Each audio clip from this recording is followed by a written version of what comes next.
Good morning student. Subject English second class 6, 7, 8 ये तीनों class के लिए टेंस के बारे में बता रहे हैं।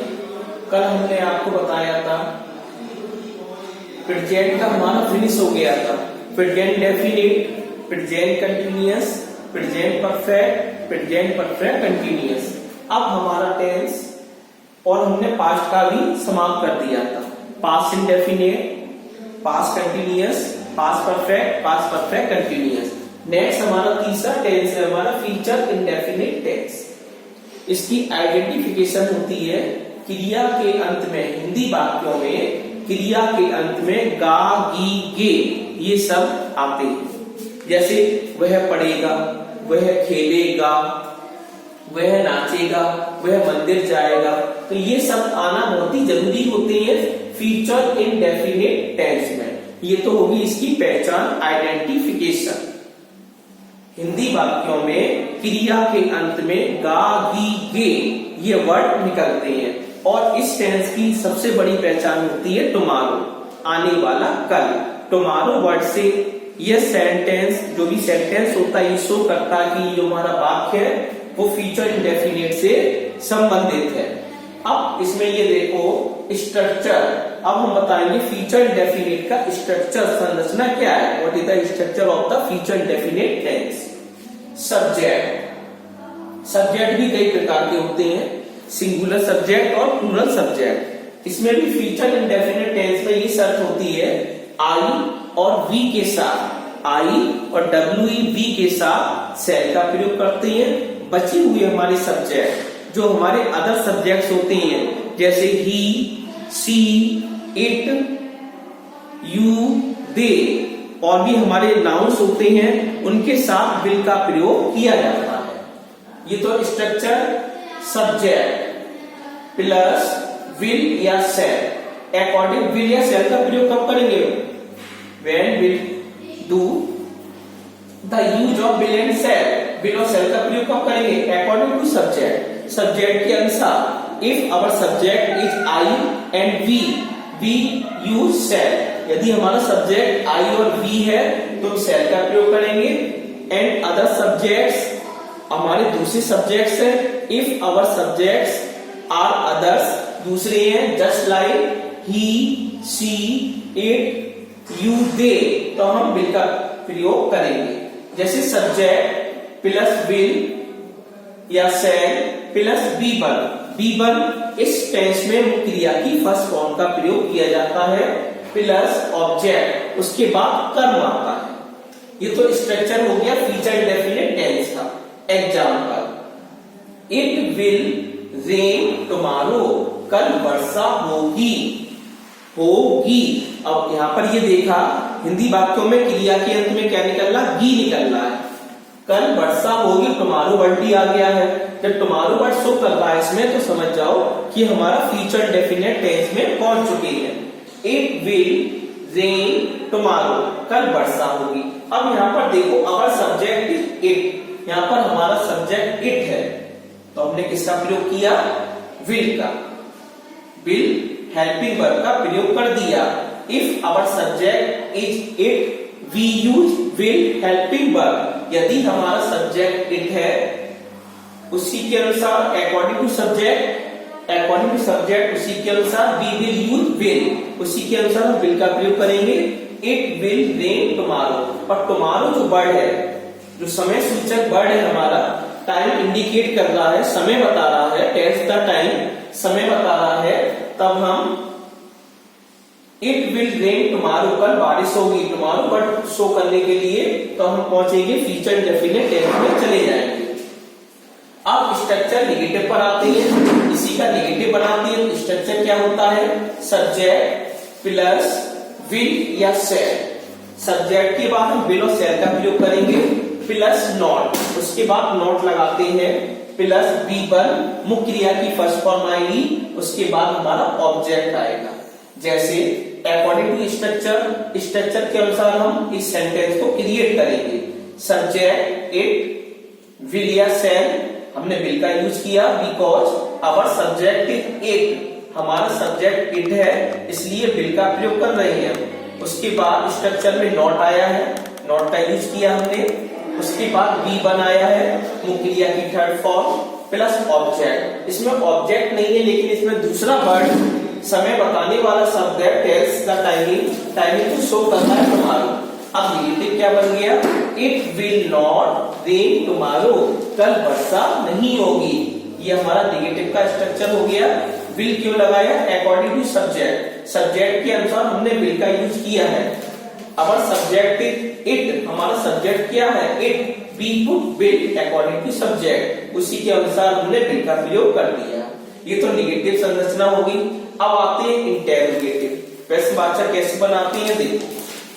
सबसे पहले first of all we use will और शैल अकॉर्डिंग टू सब्जेक्ट। सबसे पहले हम विल और शैल का प्रयोग करेंगे सब्जेक्ट के अनुसार। प्लस सब्जेक्ट, उसके बाद सब्जेक्ट आएगा, प्लस V1, उसके बाद मुख्य क्रिया की फर्स्ट फॉर्म का प्रयोग करेंगे, प्लस ऑब्जेक्ट, ऑब्जेक्ट आएगा, उसके बाद इन the last of the sentence, और वाक्य अंत में वी यूज क्वेश्चन मार्क, क्योंकि यहाँ पर आस्किंग द क्वेश्चन, प्रश्न पूछ रही है, इसलिए यहाँ पर क्या आएगा क्वेश्चन मार्क लगा देंगे। अब सेंटेंस क्या है, विल इट रेन टुमारो, कल वर्षा, क्या कल वर्षा होगी, क्वेश्चन मार्क। अब ये हमारा इंट्रोगेटिव शो कर रहा है। विल क्यों लगाया, अकॉर्डिंग टू सब्जेक्ट, सब्जेक्ट यहाँ पर इट है इसलिए विल आया। यदि हमारा सब्जेक्ट आई होता है यहाँ पर, इफ अवर सब्जेक्ट इज आई, यदि यहाँ पर आई होता तब यहाँ पर हम शैल का प्रयोग कर सकते थे।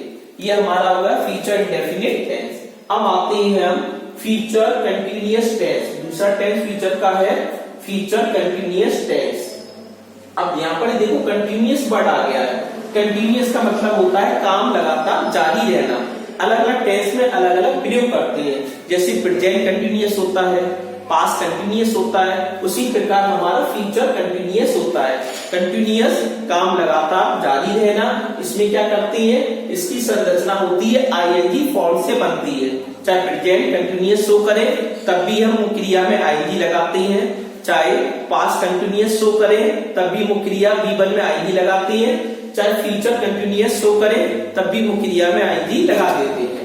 अब स्ट्रक्चर देखो, इसकी संरचना कैसे बनी। सबसे पहले सब्जेक्ट, उसके बाद विल बी या शैल बी।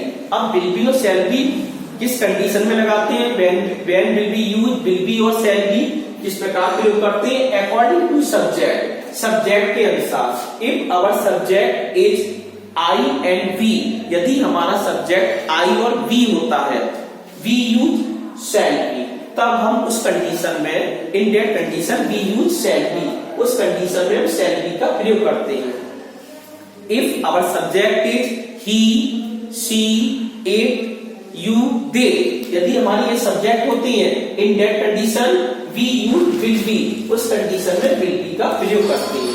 उसके बाद क्या आता है V1, उसके बाद मुख्य क्रिया की फर्स्ट फॉर्म का प्रयोग करते हैं, और V1 के बाद मुख्य क्रिया की फर्स्ट फॉर्म के बाद ING, तो हम ING को ऐड करते हैं। उसके बाद ऑब्जेक्ट हमारा कल आ जाता है, जैसे शी विल बी स्टडीइंग, वह अध्ययन कर रही होगी, रहा रही निकलता है, चाहे प्रेजेंट का हो वह अध्ययन कर रही है, चाहे पास्ट का हो वह अध्ययन कर रही थी, चाहे फ्यूचर कंटिन्यूअस हो वह अध्ययन कर रही होगी। शी विल बी स्टडीइंग, वह अध्ययन कर रही होगी फॉर हर टेस्ट, अपने टेस्ट परीक्षा की तैयारी कर रही। ये तो हो गया हमारा असर्टिव सेंटेंस का स्ट्रक्चर। अब स्ट्रक्चर पे जाएंगे हम। अकॉर्डिंग टू दिस स्ट्रक्चर, ये संरचना कैसे बनी और हमारा एग्जाम्पल कैसे शो होगा। First of all we use subject, subject here, subject is C, यहाँ पर हमारा सब्जेक्ट सी है। आफ्टर दैट विल बी या शैल बी, विल बी और शैल बी का प्रयोग करेंगे अकॉर्डिंग टू दिस सब्जेक्ट, उस सब्जेक्ट के अनुसार। Our subject is C, we use will be, यदि हमारा सब्जेक्ट सी है तो हमने बता दिया था, तो विल बी का प्रयोग करेंगे, सी विल बी। उसके बाद B1 होता है स्टडी, ING स्टडी बन गया, अध्ययन कर रही है। उसके बाद ऑब्जेक्ट फॉर हर टेस्ट, अपनी टेस्ट की तैयारी कर रही है।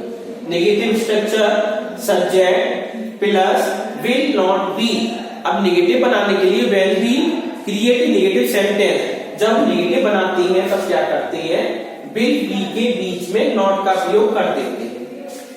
B use negative in the between will और बी, विल और बी के बीच में नॉट का प्रयोग कर दिया तो ये हमारा नेगेटिव सेंटेंस तैयार होता है। See subject plus will not be plus shall not be, will not be का प्रयोग करेंगे और शैल नॉट बी का प्रयोग करेंगे। विल नॉट बी का प्रयोग कब करेंगे, if our subject is he she it you they. यदि हमारा subject he she it you they होता है तो हम विल नॉट बी का प्रयोग कर देते नेगेटिव बनाने के लिए। If our subject is I and we, यदि हमारा सब्जेक्ट आई और बी है तब नेगेटिव बनाते हैं। When we create a negative sentence shall not be, तब उस कंडीशन में हम शैल नॉट बी का प्रयोग करते हैं। Plus B1 plus ING plus object. अब देखो अकॉर्डिंग टू स्ट्रक्चर, ये स्ट्रक्चर हो गया, संरचना हो गई। अब बनेगा कैसे, सब्जेक्ट, सब्जेक्ट के स्थान पर हमने क्या रख दिया C plus will not be या शैल नॉट बी। सी आ गया है तो हम विल नॉट बी का प्रयोग करेंगे। She will not be driving a car, she will not be driving a car, वह कार नहीं चला रही होगी। ये नेगेटिव बन गया। अब आती है इंटेरोगेटिव। प्रश्नवाचक कैसे बनाएंगे, सबसे पहले विल या शैल का प्रयोग करेंगे। First of all we use will और shall plus subject plus be plus B1 plus ING form plus object plus question mark.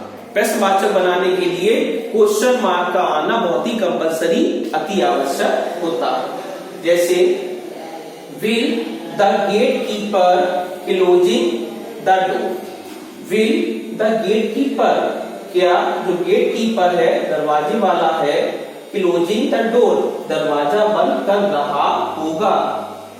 क्या गेट कीपर दरवाजा बंद कर रहा होगा, गा निकला, फीचर हो गया। In the last we use question mark. इस संरचना के अनुसार ये हमारा स्ट्रक्चर देखो, विल या शैल, सबसे पहले हमने क्या किया, विल लगा दिया। उसके बाद सब्जेक्ट, सब्जेक्ट क्या हमारा, कर्ता क्या है, गेट कीपर प्लस बी का यूज किया हमने, यहाँ पर बी लगा दिया प्लस B1 मुक्रिया की फर्स्ट फॉर्म क्लोज होती है, ING जोड़ दिया तो बन गया क्लोजिंग। उसके बाद ऑब्जेक्ट, ऑब्जेक्ट क्या है हमारा, द डोर दरवाजा, उसके बाद क्या है क्वेश्चन मार्क। इस प्रकार हमारा ये will the gatekeeper closing the door, क्या गेट कीपर दरवाजा बंद कर रहा होगा। इस प्रकार हमारे दो टेंस फीचर इंडेफिनिट और फीचर कंटिन्यूअस टेंस फिनिश हो गई।